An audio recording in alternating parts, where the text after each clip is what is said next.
अस्सलाम वालेकुम दोस्तों, तमाम देखने और सुनने वाले साथियों को हमारे YouTube चैनल आई स्टोरीज पर खुशामदीद। दोस्तों, कुछ लोग पैसों के लिए अपना ईमान, वकार, हत्ता कि सब कुछ दांव पर लगा देते हैं, लेकिन कुछ लोग ऐसे भी होते हैं जो ईमानदार होने के साथ साथ निडर, हौसलामंद और पुरवकार होते हैं। दोस्तों, एक ऐसी कहानी आपसे शेयर कर रही हूँ जिसमें एक सच्चे और ईमानदार इंसान का ईमान कैसे खरीदा गया, उसको कैसे वो काम करने पे मजबूर कर दिया गया जो वो नहीं करना चाहता था। दोस्तों, वीडियो को एंड तक देखिए और एक अच्छी सोच को तख्लीक कीजिए, क्योंकि एक अच्छी सोच अच्छा इंसान होने की जमानत है। और वीडियो के बाद कमेंट करके बताइए कि आपको हमारी ये काविश कैसी लगी। अगर अच्छी लगे तो एक लाइक तो बनता है, और वीडियो को दूसरों से शेयर भी करें। और नए आने वाले साथियों के लिए जिन्होंने अभी तक हमारे चैनल को सब्सक्राइब नहीं किया, वो अभी हमारे चैनल को सब्सक्राइब करें, ताकि हमारी हर नई आने वाली अपडेट आपको नोटिफिकेशन के जरिए जल्द से जल्द मिल सके। सामाइन, हमारी आज की कहानी का उन्वान है जामिन का फैसला।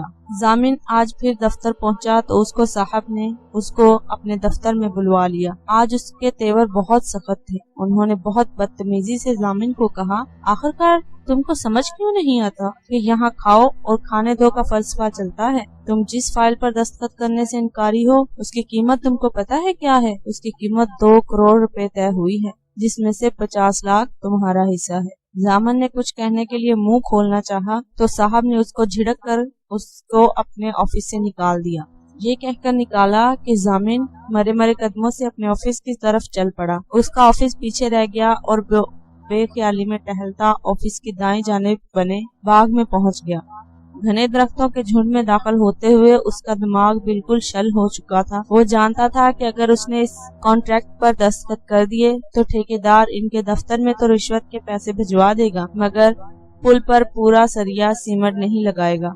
ये पुल दरिया के ऊपर बनता था और इसके ऊपर से हजारों गाड़ियों ने गुजरना था, और सब स्टैंडर्ड मटेरियल लगाने का मतलब था कि किसी भी दिन हजारों जानों का खराज लेकर गिर जाएगा। जामिन को बेशुमार बेवाओं और यतीमों के चेहरे नजर आए जो उसके हाथ उठा उठा कर बद्दुआएं दे रहे थे। जामिन का बदन पसीने से शराबूर हो गया। अचानक उसके कान में उसकी मरहुमा वालदा की आवाज गूंजी, जो अपने प्यारे बेटे से कह रही थी, जामिन मेरे बच्चे, तेरा नाम जामिन पता है मैंने क्यों रखा है? इसलिए कि मेरे बेटे तो हमेशा अमानतदार रहे, नेकी को फैलाए, तेरी जात लोगों के लिए खैर का बायस हो। जामिन को लगा उसने घुप अंधेरे में रोशनी की लकीर देख ली। उसने फाइल पर दस्तखत न करने का फैसला किया और अपने बॉस के कमरे की तरफ चल पड़ा, इस यकीन मुसम्मम के साथ कि उसके वो नेकी रास्ते पर आने वाली हर तकलीफ उठाने के लिए तैयार था। वो ऐसा कोई काम नहीं करेगा जिससे बहुत से लोगों की जानें चली जाएं और बहुत सी औरतें बेवाएं हो जाएं और बहुत सी औरतों के बच्चे यतीम हो जाएं। वो ऐसा कोई काम नहीं करेगा जिससे लोग उसे बद्दुआएं दें, और वो खुद अपने राह में आने वाली तमाम तकलीफें बर्दाश्त कर लेगा। उसने ये फैसला करके कैसा काम किया?